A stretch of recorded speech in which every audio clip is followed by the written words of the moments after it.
세계의 돈이 떠났습니다. AI 버블이 꺼지고 시장은 푸른빛으로 추락했습니다. 모두가 말했습니다. 한국은 끝났다. 하지만 한 사람은 말했습니다. 아니, 그 눈빛은 50년 전 내가 봤던 그때와 같아. 1970년 흙먼지 속에서 기적을 만들던 나라. 2025년 푸른 그래프 아래에서 또 한 번 일어나는 나라. 숫자가 무너질 때 사람의 의지가 시작됩니다. 그리고 지금 세계는 다시 그 나라를 바라보고 있습니다. 세계가 흔들릴 때 한국은 기적을 만든다. 이 이야기는 그 증거입니다. 그럼 바로 시작합니다. 저는 윌리엄 하퍼입니다. 74살이고 뉴욕 맨해튼에서 펀드 매니저로 50년을 일했어요. 지금은 은퇴했지만 월가 사람들은 아직도 제 이름을 기억합니다. 70년대에 한국 시장을 처음 발굴했던 사람으로요. 그때 제 나이가 28이었으니 벌써 반세기 전 일이네요. 2025년 9월 뉴욕은 혼란스러웠어요. 인공지능 버블이 터진 직후였거든요. 전 세계 증시가 흔들렸고 특히 기술주들이 폭락했습니다. 한국 시장도 예외는 아니었죠. 코스피 지수가 4,000선이 깨지면서 3,000선을 향해 계속 떨어지고 있었어요. 그날 아침 골드만삭스에서 긴급 세미나가 열렸습니다.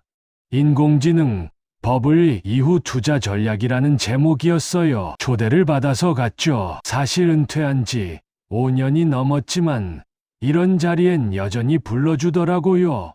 명예 같은 거였을 겁니다. 회의실은 꽉 차 있었어요. 대부분 30대 초반의 젊은 펀드 매니저들이었습니다. 검은 양복에 노트북을 든 사람들, 그들 사이에 앉아 있으니 제가 화석처럼 느껴지더라고요. 요즘 애들은 다 알고리즘으로 투자하거든요. 데이터 분석하고 인공지능 모델 돌리고 감으로 주식 사는 사람은 이제 저 같은 늙은이밖에 없죠. 단상에 제이슨 리라는 사람이 올라왔어요. 32살의 일본계 미국인이었습니다. 10억 달러 규모 펀드를 운용하는 젊은 천재라더군요. 키가 크고 체격이 좋았어요. 목소리도 자신감으로 가득했죠. 화면에 그래프가 떴습니다. 붉은색 선들이 급격히 떨어지고 있었어요. 제이슨이 말했습니다. 인공지능이 한국을 버렸습니다. 회의실이 조용해졌어요. 모두가 귀를 기울였죠. 저도 앞으로 몸을 숙였습니다. 삼성전자는 메모리 반도체 시장 점유율을 잃고 있어요. SK하이닉스도 마찬가지고요. LG전자는 가전에서 중국 기업들에게 밀렸습니다. 현대자동차는 전기차 전환에 실패했어요. 우리 인공지능 모델이 한국 주요 기업들을 분석한 결과 앞으로 5년간 마이너스 성장이 예측됩니다. 그는 또 다른 차트를 보여줬어요. 파란색 막대 그래프들이었는데 전부 아래를 향하고 있었습니다. 한국 시장의 미래 전망이라고 했어요. 데이터는 거짓말을 하지 않습니다. 감정도 없고요. 우리는 이미 한국 포지션을 전부 청산했어요. 여러분도 빨리 빠져나오시는 게 좋을 겁니다. 박수가 터져 나왔습니다. 젊은 펀드 매니저들이 고개를 끄덕이더라고요. 노트북에 뭔가를 열심히 적어대는 모습도 보였어요. 저는 그 광경을 보면서 묘한 기분이 들었습니다. 뭐랄까, 불편한 느낌이었어요. 왜 그런지는 저도 잘 몰랐습니다. 질의응답 시간이 됐어요. 한 펀드 매니저가 손을 들었습니다. 하퍼 씨, 어떻게 생각하세요? 갑자기 모든 시선이 저한테 쏠렸어요. 제이슨 리도 저를 쳐다보더라고요. 그의 눈빛에는 호기심보다는 조롱 같은 게 담겨 있었습니다. 저는 고개를 저었어요. 그냥 손을 흔들며 괜찮다는 뜻을 했죠. 할 말이 없었거든요. 아니, 사실은 해봤자 소용없다는 걸 알았어요. 이 사람들한테 제 경험담 같은 건 의미가 없었습니다. 낡은 감상일 뿐이었죠. 회의가 끝나고 사람들이 빠져나갔어요. 저는 유리창 앞으로 걸어갔습니다. 57층 높이에서 내려다본 맨해튼은 장관이었어요. 빌딩 숲 사이로 허드슨강이 보였고 하늘은 회색빛이었습니다. 벽면 스크린에 실시간 지수가 흐르고 있었어요. 코스피가 파란색으로 깜박이며 떨어지고 있었습니다. 4,000선이 무너지고 3,900으로 다시 3,800으로 계속 내려가는 숫자들이었죠. 이상했어요. 다들 저 파란색을 보면서 공포라고 하는데 제 눈엔 다르게 보였거든요. 기회처럼 보였습니다. 왜 그런 생각이 들었는지는 모르겠어요. 그냥 직감이었어요. 저는 속으로 웃었습니다. 74살 먹은 늙은이가 아직도 직감 같은 걸 믿는다니 우습죠. 지금은 데이터와 알고리즘이 지배하는 세상인데 감 같은 건 아무 의미 없어요. 하지만 기억이 떠올랐습니다. 1975년 봄이었어요. 제가 처음 서울에 갔을 때죠. 당시 저는 신흥시장 애널리스트였고 아시아를 돌면서 투자처를 찾고 있었습니다. 한국은 마지막 일정이었어요. 솔직히 기대는 안 했어요.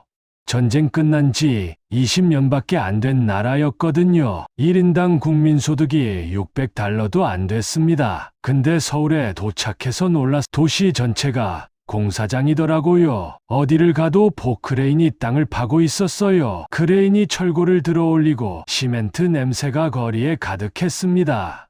새벽 5시에 호텔 창문을 열면 벌써 공사 소리가 들렸어요. 밤 11시에도 불빛이 꺼지질 않았죠. 어느 날 아침 일찍 한강 다리를 건넜습니다. 다리 위에서 본 강물은 탁했어요. 하지만 그 위로 아침 해가 떠오르고 있었죠. 다리 밑에서는 노동자들이 벌써 작업을 하고 있었습니다. 그들의 얼굴은 땀과 먼지 투성이었어요. 근데 눈빛이 달랐습니다. 뭔가 빛나고 있었어요. 그 눈빛을 보는 순간 이상한 감정이 들었습니다. 확신 같은 거였어요. 이 나라는 뭔가 해낼 거라는 느낌. 뉴욕으로 돌아가서 보고서를 썼어요. 한국에 투자해야 한다고요. 동료들이 비웃었습니다. 상사는 보고서를 찢어버렸어요. 데이터가 어디 있냐고 근거를 대라고 소리쳤죠. 저는 대답할 수가 없었습니다. 그냥 새벽 5시 공사 소리랑 한강 다리 밑 노동자들 눈빛만 기억에 남아 있었거든요. 결국 제 돈으로 한국 주식을 좀 샀어요. 포항제철이랑 현대건설, 삼성전자. 당시엔 아무도 모르는 회사들이었죠. 10년 지나니까 10배가 됐습니다. 20년 후엔 50배가 됐어요. 사람들이 한강의 기적이라고 불렀죠. 저는 그 기적의 시작을 봤던 사람이었습니다. 그 기억이 지금 파란색으로 깜박이는 코스피 지수 앞에서 다시 살아났어요. 50년이 지난 지금 또 같은 상황이 벌어지는 건 아닐까요? 모두가 한국을 떠날 때 그게 오히려 기회는 아닐까요? 하지만 곧 고개를 저었습니다. 시대가 다르잖아요. 70년대랑 2025년은 완전히 달라요. 그땐 데이터가 없어서 감에 의존할 수밖에 없었지만 지금은 모든 게 투명하게 공개돼 있거든요. 알고리즘이 인간의 편향을 다 제거하고 순수한 숫자만으로 판단하잖아요. 제이슨, 네 말이 맞아요. 데이터는 거짓말 안 합니다. 택시를 타고 집으로 갔어요. 어퍼이스트 사이드에 있는 아파트였습니다. 창밖으로 센트럴 파크가 지나갔어요. 단풍이 물들기 시작한 나무들이 바람에 흔들리더라고요. 저는 그 풍경을 멍하니 봤습니다. 50년을 뉴욕에서 살았는데도 가끔 이방 같은 기분이 들 때가 있어요. 특히 이런 날엔 더 그랬습니다. 집에 도착해서 서재로 들어갔어요. 벽면에 책장이 가득했고 그 사이로 오래된 펀드 노트들이 꽂혀 있었습니다. 가죽 표지가 닳고 페이지가 누렇게 변한 것들이었죠. 저는 1975년 노트를 꺼냈습니다. 먼지가 날렸어요. 얼마나 오래 안 열어봤는지 모르겠더라고요. 페이지를 넘겼습니다. 희미한 글씨들이 나타났어요. 포항제철 분석, 현대건설 현장 방문 기록, 한강 다리 공사 진척도 제 젊은 시절 필적이었습니다. 그리고 마지막 페이지 구석에 연필로 휘갈겨 쓴 한 줄이 있었어요. 기적은 아직 끝나지 않았다.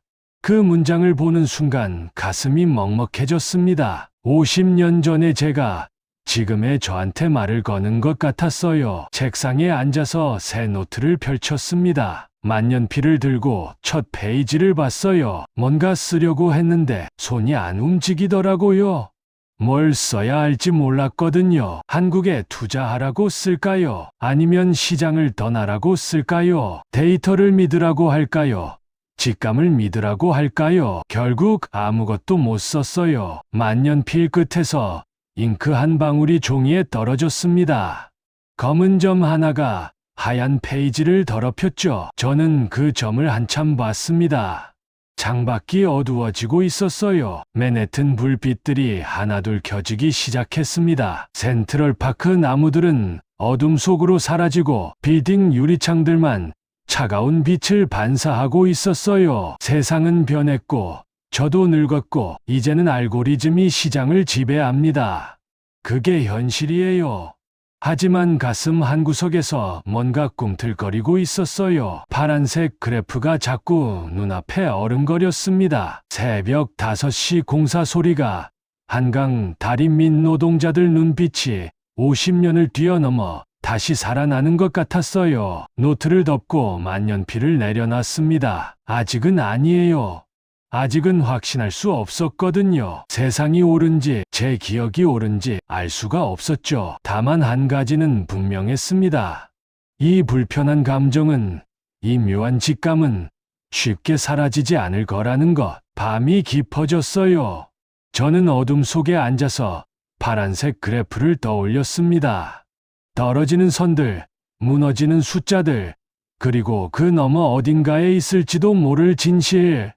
74살 늙은 펀드 매니저는 50년 전 28살 애널리스트가 봤던 그 무언가를 다시 보고 싶었어요. 하지만 그게 환상인지 실체인지 아직은 알 수 없었습니다. 창밖 어딘가에서 사이렌 소리가 들렸어요. 구급차인지 경찰차인지 모를 소리였습니다. 그 소리는 밤을 가르며 멀어졌고 다시 고요함만 남았어요. 저는 눈을 감았습니다.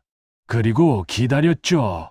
뭘 기다리는지도 모른 채 그저 기다렸습니다. 일주일 후 저는 인천공항에 내렸습니다.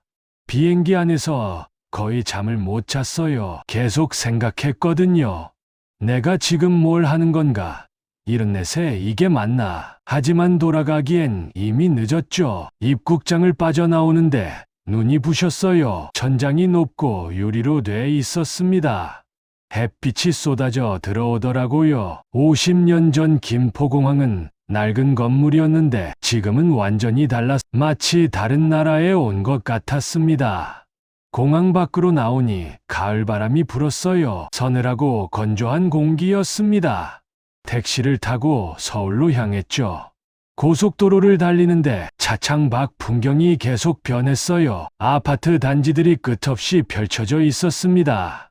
70년대엔 논밭이었던 자리예요. 서울에 들어서자 빌딩들이 나타났습니다. 유리로 된 높은 건물들이 햇빛을 반사하고 있었어요. 전광판에는 광고가 흐르고 도로에는 차들이 조용히 움직이고 있었죠. 자율주행차라고 택시기사가 말했습니다. 저는 고개를 끄덕였어요. 50년 전엔 여기가 먼지 날리는 공사장이었어요. 포크레인이 땅을 파고 시멘트 트럭이 달리고 사람들이 땀 흘리며 일하던 곳이었죠. 지금은 전혀 다른 도시가 돼 있었습니다. 시간이 이 도시를 완전히 바꿔놓았어요. 호텔에 짐을 풀고 여의도로 향했습니다. 한국 측 연락처에서 증권가를 보여주겠다고 했거든요. 지하철을 탔어요. 깨끗하고 조용했습니다. 사람들은 다들 휴대전화를 보고 있었죠. 여의도역에서 내렸어요. 증권 빌딩들이 줄지어 서 있었습니다. 그 중 하나로 들어갔죠. 로비에 대형 전광판이 있었어요. 코스피 지수가 실시간으로 흐르고 있었습니다. 3700, 3680, 3650 파란색 숫자들이 계속 떨어지고 있었어요. 뉴욕에서 본 것과 똑같았습니다. 4천선이 무너진 후 3천선을 향해 빠르게 내려가는 중이었죠. 그런데 이상했어요. 로비를 지나가는 사람들은 평온했습니다. 커피를 들고 걸어가는 사람, 동료와 이야기하는 사람, 엘리베이터를 기다리는 사람, 누구도 패닉 상태가 아니었어요. 월가였다면 달랐을 겁니다. 저 파란색 숫자들은 공포였거든요. 사람들이 비명을 지르고 전화기를 붙들고 포지션을 정산하는 색깔이었죠. 근데 여기선 그냥 일상이었어요. 마치 비 오는 날씨를 보듯이 그저 확인만 하고 지나가는 것처럼 보였습니다. 저는 이해할 수가 없었어요. 시장이 무너지는데 왜 이렇게 침착한 거죠? 다음 날 판교로 갔습니다. 한국 측에서 연결해준 임원이 차를 보내줬어요. 30대 중반쯤 돼 보이는 남자였습니다. 정장을 단정하게 입고 있었죠. 차 안에서 그가 말했어요. 요즘 어렵긴 하지만 오히려 기회라고 생각한다고요. 시장이 떨어질 때 진짜 기술이 뭔지 보인다고 했습니다. 저는 그 말을 들으며 창밖을 봤어요. 무슨 뜻인지 정확히는 몰랐거든요. 판교 테크노밸리에 도착했습니다. 유리 건물들이 즐비했어요. 그중 한 곳으로 들어갔죠. 인공지능과 반도체 협력 기업이라고 했습니다. 사무실은 생각보다 활기가 있었어요. 모니터마다 코드가 흐르고 사람들이 회의하고 있었습니다. 벽면 스크린에는 세계 증시 하락 뉴스가 떠 있었어요. 근데 아무도 그걸 신경 쓰는 것 같지 않았습니다. 한 팀이 회의 중이었어요. 화이트보드에 개발 일정이 빼곡히 적혀 있었죠. 이번 분기 목표, 다음 분기 계획, 내년 로드맵. 시장이 무너지는 중인데 이들은 내년 계획을 세우고 있었어요. 저는 그 풍경을 보면서 이상한 기분이 들었습니다. 70년대 새벽 공사장이 떠올랐거든요. 모습은 완전히 다르지만 뭔가 본질이 같다는 느낌이었어요. 그때도 사람들은 멈추지 않았습니다. 가난했지만, 힘들었지만 계속 일했죠. 지금도 마찬가지였어요. 시장이 떨어지지만, 위기라고 하지만, 이들은 계속 앞으로 가고 있었습니다. 호텔로 돌아와서 노트북을 켰어요. 화상회의 요청이 와 있었습니다. 제이슨 리였어요. 뉴욕에서 연락한 거였죠. 화면에 그의 얼굴이 나타났습니다. 뒤로 월가 사무실이 보였어요. 하퍼 씨, 정말 한국에 가신 겁니까? 그가 물었어요. 표정이 믿을 수 없다는 듯 했습니다. 네, 왔어요. 제가 대답했죠. 이해가 안 갑니다.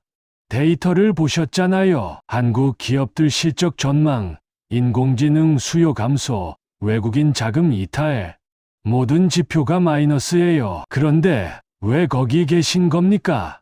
그는 화면을 공유했어요. 차트들이 나타났습니다. 삼성전자 주가 하락 그래프, SK하이닉스 영업이익 감소 예측, 코스피 외국인 매도 규모, 전부 빨간색과 파란색이었죠. 알고리즘이 계산한 결과입니다. 한국 시장은 향후 3년간 회복 불가능해요. 지금 투자하는 건 돈을 버리는 겁니다. 저는 그의 말을 들었어요. 논리적으로 맞는 말이었습니다. 데이터가 그렇게 말하고 있었죠. 근데 이상했어요. 오늘 본 판교 사무실 사람들이 자꾸 떠올랐거든요. 떨어지는 시장을 보면서도 내년 계획을 세우던 사람들. 제이슨, 현장은 좀 다르더라고요. 제가 말했습니다. 현장이요? 하퍼씨, 현장은 감정이에요. 데이터는 사실입니다. 우리는 사실로 투자해야죠. 그가 단호하게 말했어요. 저는 대답하지 않았습니다. 뭐라고 설명할 수가 없었거든요. 눈앞의 사람들과 숫자 위에 예측이 어긋나 있다는 걸 어떻게 말해야 할지 몰라 화상회의가 끝났습니다. 저는 노트북을 덮고 창밖을 봤어요. 서울의 불빛들이 켜지고 있었습니다. 사흘째 되는 날, 이천으로 갔어요. 반도체 생산기지를 방문하는 일정이었습니다. 차로 1시간 반쯤 걸렸죠. 공장 건물은 거대했어요.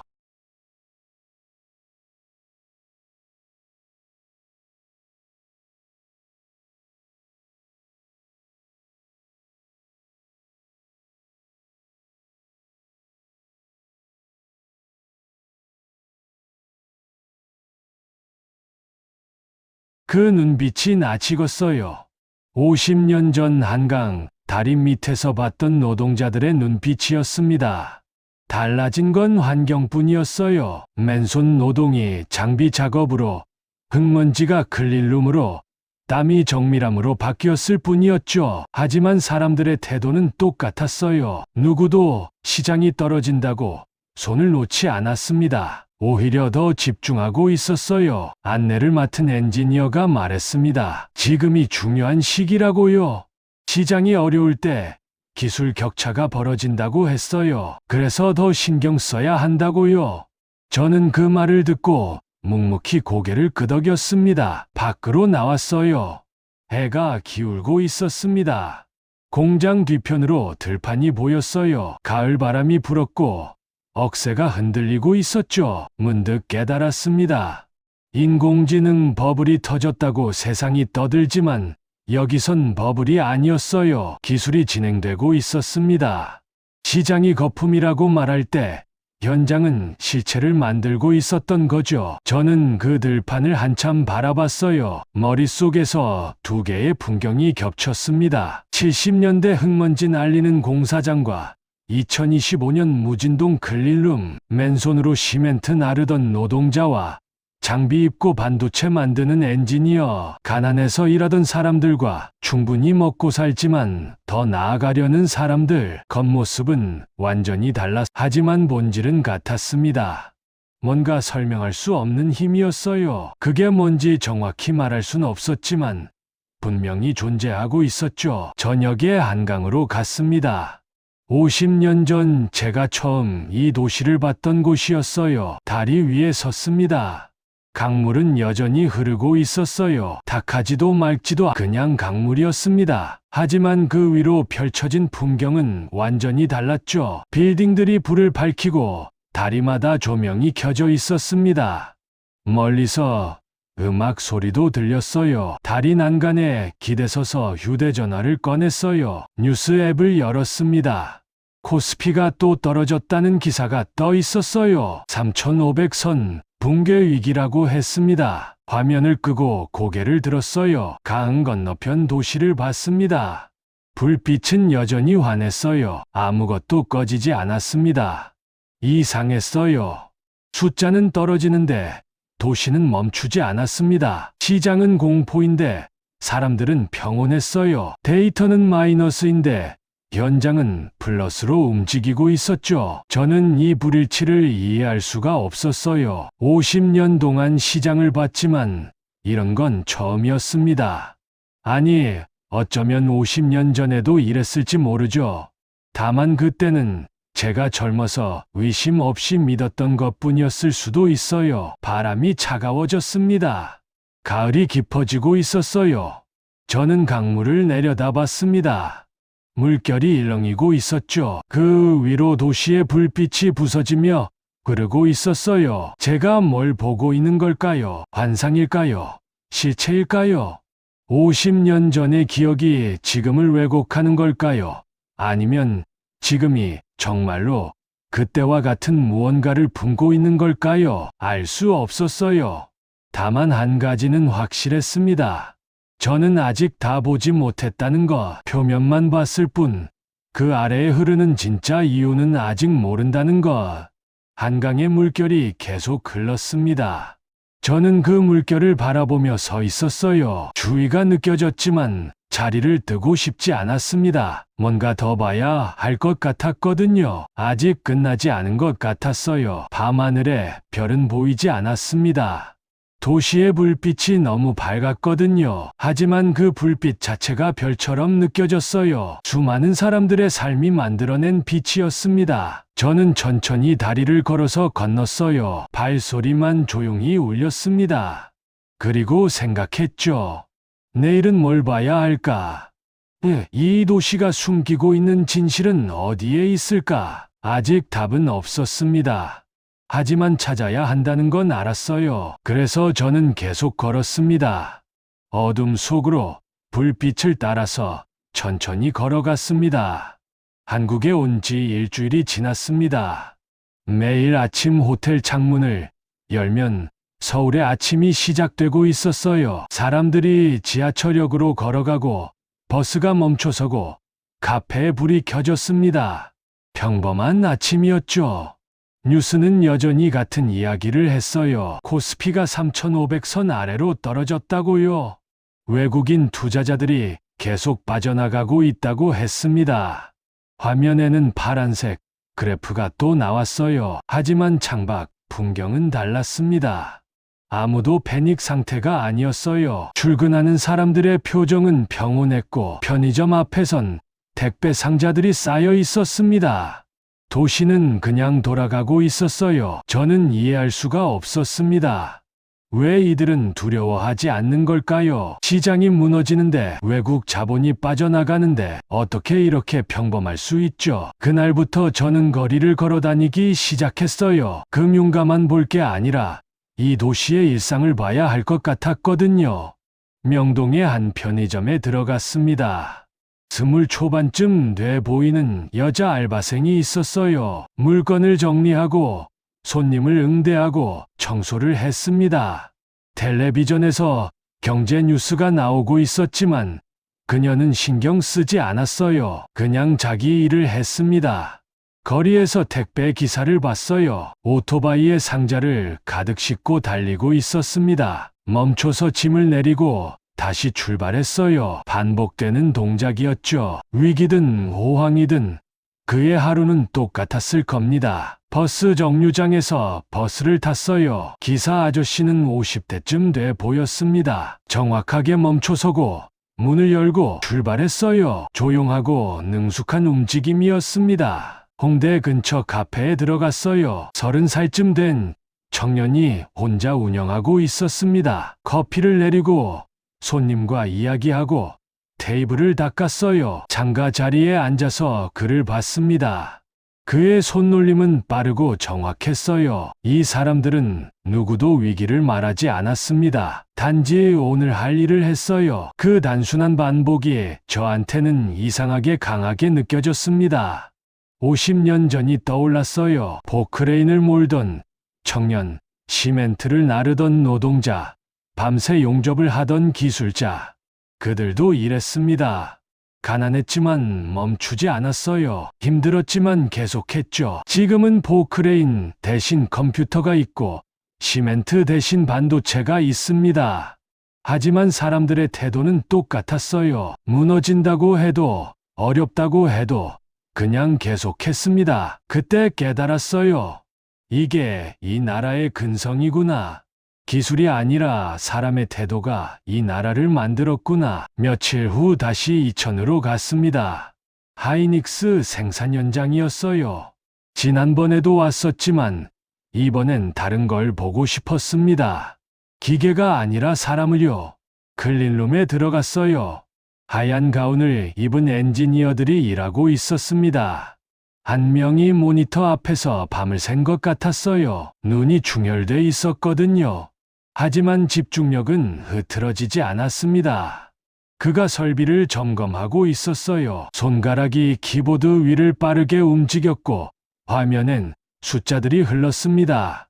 가운 위에 하이닉스 로고가 보였어요. 그는 그 로고를 자랑스럽게 달고 있는 것처럼 보였습니다.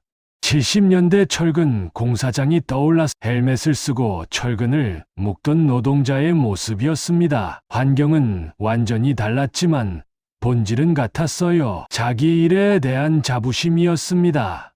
제이슨이 했던 말이 생각났어요. 인공지능이 인간보다 정확하다고요. 데이터로 모든 걸 판단해야 한다고 했죠. 근데 지금 여기서 저는 정확함보다 강한 걸 보고 있었습니다. 헌신이었어요. 신뢰였습니다. 그리고 자부심이었죠. 그 엔지니어가 고개를 들어 동료에게 말했어요. 뭔가 확인이 끝났다는 표정이었습니다. 동료가 고개를 끄덕였고 둘이 다음 작업으로 넘어갔어요. 저는 그 장면을 멀리서 봤습니다. 가슴 한쪽이 따뜻해지는 느낌이었어요. 존경 같은 거였습니다. 나이 든 사람이 젊은 사람한테 느끼는 그런 감정이었죠. 호텔로 돌아와서 오래된 노트를 꺼냈어요. 75년에 제가 쓴 기사가 있었습니다. 한강의 기적에 관한 글이었죠. 거기 이렇게 적혀 있었어요. 기적의 비결은 정부의 경제 계획과 외자 유입이다. 저는 그 문장을 한참 봤습니다. 50년 동안 맞다고 믿었던 문장이었어요. 하지만 지금 보니 틀렸더라고요. 만년필을 들었습니다. 그 문장에 조용히 선을 그었어요. 그리고 머릿속으로 새로 썼습니다. 기적의 비결은 사람의 태도였다. 딱 그 순간 텔레비전에서 뉴스가 나왔어요. 앵커가 말하고 있었습니다. 한국 개인 투자자들의 순매수가 확대되고 있다고요. 외국인이 떠난 자리를 국민들이 메우고 있다고 했습니다. 화면에 그래프가 나왔어요. 파란색 막대는 외국인 매도였고 빨간색 막대는 개인 매수였습니다. 빨간색이 파란색을 거의 다 채우고 있었어요. 저는 그 화면을 보면서 클린룸의 엔지니어들을 떠올렸습니다. 편의점 알바생, 택배기사, 카페 청년, 그리고 밤을 새운 엔지니어, 그들이 하나로 이어지는 것 같았어요. 이건 데이터로 해석할 수 없는 구조였습니다. 신뢰의 구조였어요. 국가와 기업과 개인이 서로를 믿고 있었습니다. 시장이 떨어져도 외국인이 떠나도 서로를 버리지 않았어요. 그 신뢰가 이 나라를 지탱하고 있었습니다. 노트북에서 알림이 울렸어요. 화상회의 요청이었습니다. 제이슨이었죠. 화면을 켰습니다. 그의 얼굴이 나타났어요. 하퍼 씨, 아직도 한국에 계십니까? 그가 물었습니다. 목소리에 짜증이 섞여 있었어요.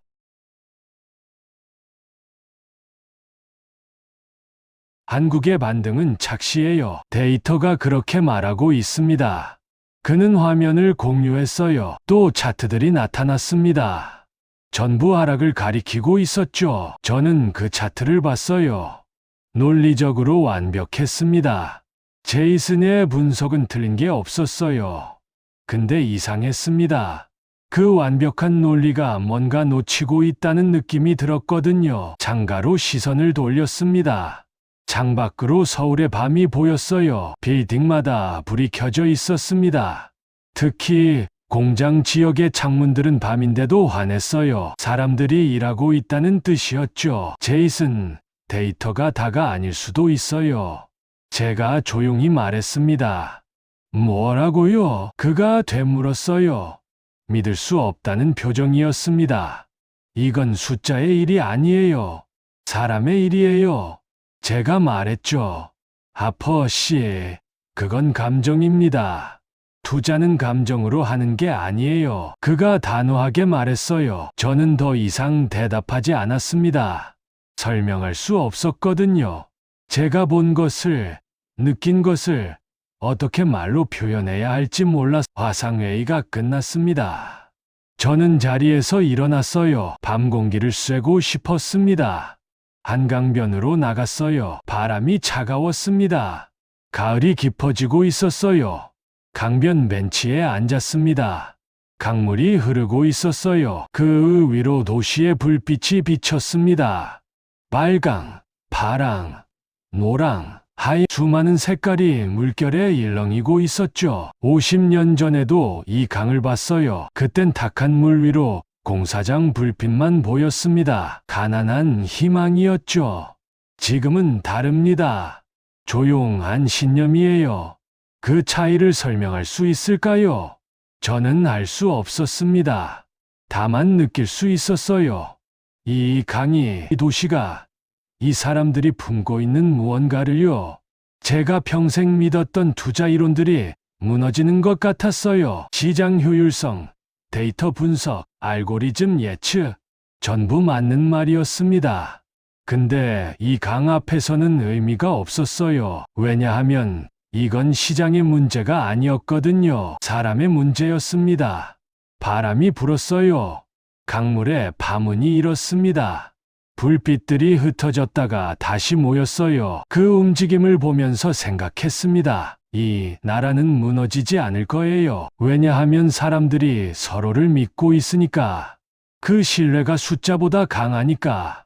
근데 이걸 어떻게 말해야 할까요? 뉴욕으로 돌아가서 동료들한테 뭐라고 설명하죠? 데이터는 틀렸다고, 사람의 마음이 시장을 이긴다고 말할까요? 그들이 믿을까요? 저도 확신할 수 없었어요. 다만 지금, 이 순간, 이 강변에서 제 마음이 움직이고 있다는 것만은 확실했습니다. 존경이었어요. 말로 표현할 수 없는 존경이었습니다. 이 나라의 사람들에게 느끼는 감정이었죠. 그들은 영웅이 아니었어요. 편의점 알바생, 택배기사, 카페 청년, 반도체 엔지니어, 평범한 사람들이었습니다. 하지만 그 평범한 사람들이 모여서 뭔가 특별한 걸 만들고 있었어요. 그게 뭔지 정확히 말할 수는 없었어요. 아직 정의할 수 없었습니다. 다만 그 힘이 존재한다는 건 알았죠. 강물은 계속 흘렀어요. 밤은 깊어갔고 불빛은 여전했습니다. 저는 벤치에 앉아서 그 풍경을 봤어요. 가슴이 먹먹했습니다. 뭔가 큰 걸 보고 있다는 느낌이었어요. 50년 전에도 느꼈던 그 감정이었습니다. 근데 지금은 더 깊었어요. 젊었을 때는 흥분이었다면 지금은 숙연함이었죠. 저는 천천히 일어났습니다. 호텔로 돌아가야 했어요. 하지만 발걸음이 떨어지지 않았습니다. 조금 더 이 강을 보고 싶었거든요. 바람이 또 불었어요. 나무잎이 흔들렸습니다. 저는 두 손을 주머니에 넣고 강을 바라봤어요. 내일은 뭘 봐야 할까요? 아직 다 보지 못한 것 같았습니다. 아직 다 이해하지 못했어요. 하지만 알고 있었죠. 답은 가까이 있다는 것을요. 그 답이 뭔지는 아직 모릅니다. 하지만 곧 알게 될 것 같았어요. 그래서 저는 기다렸습니다. 찬 바람 속에서, 강물 앞에서 조용히 기다렸어요. 새벽 5시 저는 호텔 방을 나왔습니다. 한강변으로 향했어요. 마지막 날이었거든요. 내일이면 뉴욕으로 돌아가야 했습니다. 강변은 조용했어요. 조깅하는 사람 몇 명이 보였고 자전거 타는 사람도 있었습니다. 하늘은 아직 어두웠지만 동쪽이 서서히 밝아지고 있었어요. 강물을 내려다봤습니다. 검은색 물결이 흐르고 있었죠. 건너편 빌딩들에는 아직 불이 켜져 있었어요. 밤새 일한 사람들이 있다는 뜻이었습니다. 전광판이 하나 보였어요. 증권 정보를 띄우는 화면이었습니다. 코스피 지수가 파란색으로 깜박이고 있었어요. 3450, 여전히 4,000선 아래였죠. 근데 이상했어요. 그 파란색이 이제는 색으로 보이지 않았습니다. 숨쉬는 도시의 맥박처럼 느껴졌어요. 오르락내리락 하지만 멈추지 않는 심장 박동 같았습니다. 50년 전이 떠올랐어요. 그때도 세상은 한국이 무너진다고 했습니다. 전쟁의 폐허, 가난한 나라, 희망 없는 미래, 모두가 그렇게 말했죠. 근데 저는 여기서 다른 걸 봤어요. 새벽부터 일하는 사람들, 밤늦게까지 꺼지지 않는 공사장 불빛, 한강 다리를 건설하는 노동자들의 눈빛. 그들은 세상의 예측을 믿지 않았습니다. 지금도 마찬가지였어요. 세상은 한국이 끝났다고 하지만 이 도시는 새벽에도 깨어 있었습니다. 해가 떠올라 한강 위로 햇살이 퍼졌습니다. 물결이 금빛으로 반짝였어요. 저는 그 빛을 보며 서 있었습니다. 오전 9시 호텔 로비로 내려갔어요. 벽면 텔레비전에서 뉴스가 나오고 있었습니다. 앵커의 목소리가 들렸어요. SK 하이닉스가 신형 인공지능 메모리 반도체 양산 발표를 했습니다. 세계 최초로 차세대 규격을 구현했다고 밝혔는데요. 화면이 바뀌었어요. 하이닉스 공장 내부가 나왔습니다. 엔지니어들이 일하는 모습이었죠. 제가 며칠 전에 봤던 그 사람들이었어요. 이 발표와 함께 코스피 지수가 급등하고 있습니다. 개장 직후 5,000선을 회복했고요. 저는 화면을 봤어요. 지수 그래프가 나타났습니다. 파란색이 빨간색으로 바뀌고 있었어요. 4,800, 4,900, 5,100. 숫자가 빠르게 올라갔습니다. 로비에 있던 사람들이 화면을 봤어요. 누군가 조용히 웃었습니다. 환호가 아니었어요. 안도의 미소였습니다. 그리고 신뢰의 표정이었죠. 저는 그 미소를 보면서 깨달았어요. 이 나라의 기적은 승리가 아니라는 걸요. 신념의 지속이었습니다. 무너질 수도 있었지만 사람들이 서로를 믿고 버텼던 거예요. 휴대전화가 울렸습니다. 메시지였어요. 제이슨이었습니다. 짧은 문장이 하나 있었어요. 당신이 옳았어요. 저는 그 문장을 읽고 화면을 껐습니다. 웃지 않았어요. 기쁘지도 않았습니다. 제가 이긴 게 중요한 게 아니었거든요. 중요한 건 이 나라가 아직도 멈추지 않는다는 사실이었어요. 떨어져도 흔들려도 계속 나아간다는 것. 그게 중요했습니다. 방으로 올라가서 노트를 꺼냈어요. 50년 전 제가 썼던 기사 원고가 있었습니다. 마지막 문단이었죠. 한국의 성장 비결은 체제와 자본의 결합이다. 저는 만년필을 들었어요. 그 문장을 천천히 지웠습니다. 그리고 새로 썼어요. 한국의 성장 비결은 신뢰다. 믿음이 기술이 되고 기술이 다시 신뢰를 만든다. 펜을 내려놓고 창밖을 봤습니다. 서울의 하늘이 푸르렀어요. 구름 한 점 없이 맑았습니다. 이 나라의 힘은 산업이 아니었어요. 정부도 아니었습니다. 서로 믿고 버티는 사람들이었어요. 편의점 알바생부터 반도체 엔지니어까지 모두가 자기 자리에서 버텼습니다. 그 버팀이 모여서 나라를 지탱했던 거예요. 가슴이 먹먹했습니다. 감동이라기보다는 숙연함이었어요. 뭔가 큰 걸 봤다는 느낌이었습니다. 50년을 살면서도 제대로 보지 못했던 것을요. 저는 노트를 덮었어요. 그리고 속으로 중얼거렸습니다. 나는 오늘 기적의 정의를 바꾸었다. 오후 인천공항으로 향했습니다. 택시 안에서 창밖을 봤어요. 서울이 지나갔습니다. 빌딩들, 아파트들, 거리의 사람들, 평범한 풍경이었지만 이제는 달리 보였어요. 공항에 도착했어요. 체크인을 마치고 게이트 앞에 앉았습니다. 옆자리에 텔레비전이 있었어요. 뉴스가 나오고 있었죠. 외국 자본 유출 이후 개인 투자자들이 시장을 지탱했습니다. 화면에 거리 인터뷰가 나왔어요. 30대 청년이었습니다. 회사원처럼 보였어요. 우린 그냥 우리 회사를 믿어요. 우리가 만든 기술을 믿고요. 그 말이 귀에 꽂혔습니다. 간단한 문장이었지만 모든 걸 담고 있었어요. 신뢰였습니다.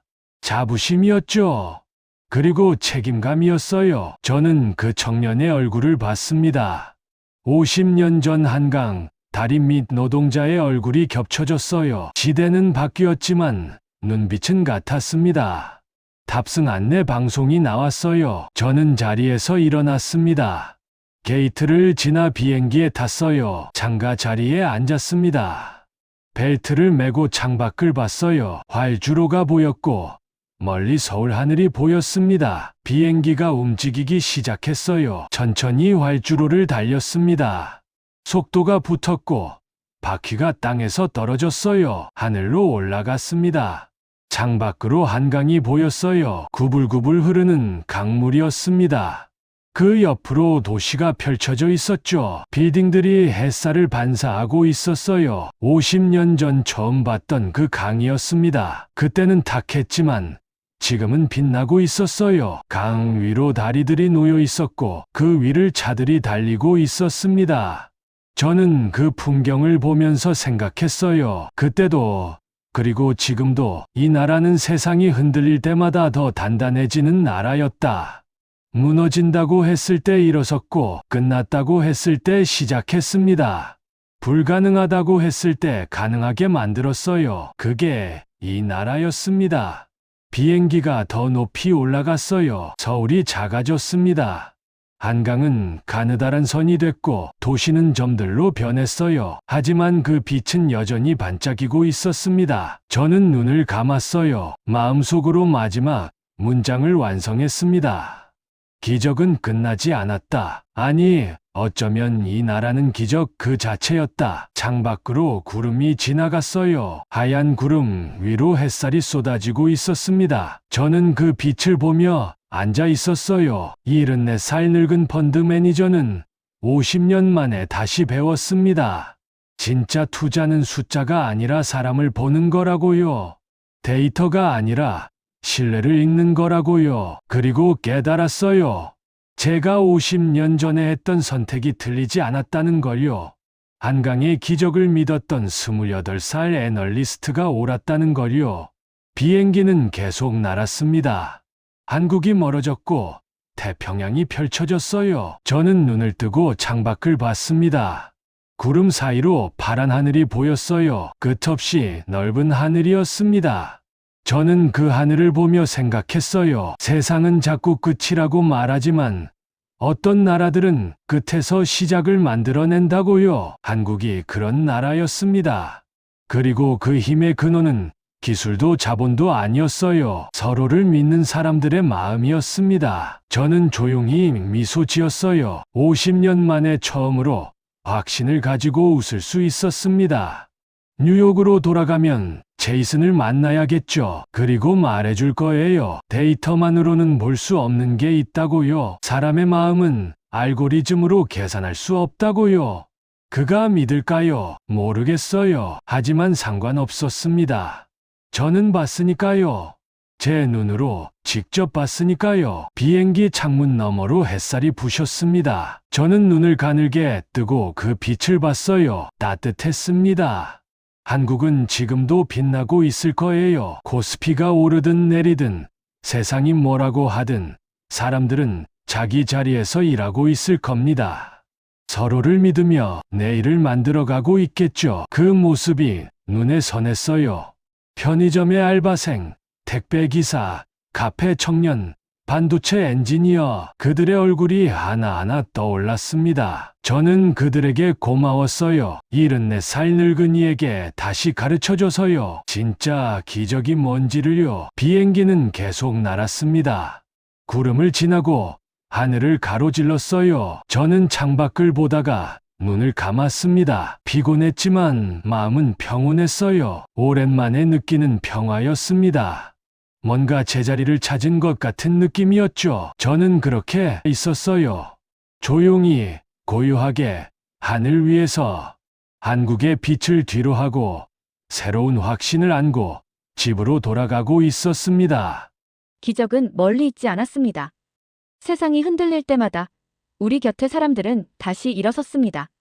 작지만 단단한 나라, 그 믿음이 또 한 번 한강의 기적으로 세상을 바꾸고 있습니다.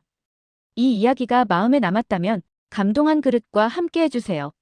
당신의 구독과 좋아요, 응원 댓글이 다음 기적의 이야기를 이어가게 합니다. 그럼 또 뵙기를 기대하겠습니다.